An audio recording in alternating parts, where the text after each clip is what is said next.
শিপ্রা নতুন বাসায় উঠেছেন, মাত্র 1 সপ্তাহ হলো। স্বামী বিদেশে চাকরি করেন, তাই তাকে একাই থাকতে হয়।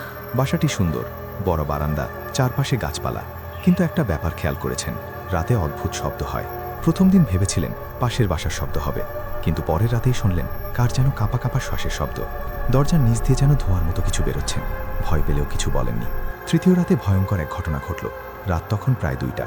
তিনি রান্নাঘর থেকে পানি নিয়ে আসছিলেন। হঠাৎ করে এই দরজার ফাঁক দিয়ে একজোড়া কঙ্কালের ফাঁক বেরিয়ে এলো।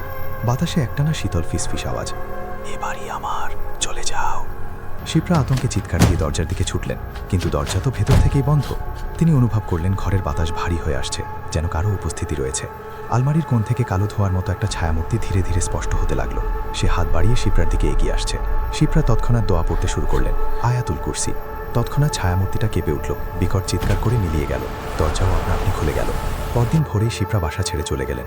পরে জানতে পারলেন আগের ভাড়াটি এক নারী এখানে আত্মহত্যা করেছিলেন, আর তখন থেকেই রাতে কেউ থাকতে চায় না। আপনিও যদি নতুন বাসায় ওঠেন, আগে ভালোভাবে দেখে নেবেন। কে জানে বাসাটিতে কেউ অদৃশ্যভাবে বাস করছে কিনা। গল্পটি কেমন লাগলো বন্ধুরা? চ্যানেলটি সাবস্ক্রাইব করতে ভুলবেন না। এরকম আরও ভয়ঙ্কর গল্প শুনতে আমাদের সাথে যুক্ত থাকুন।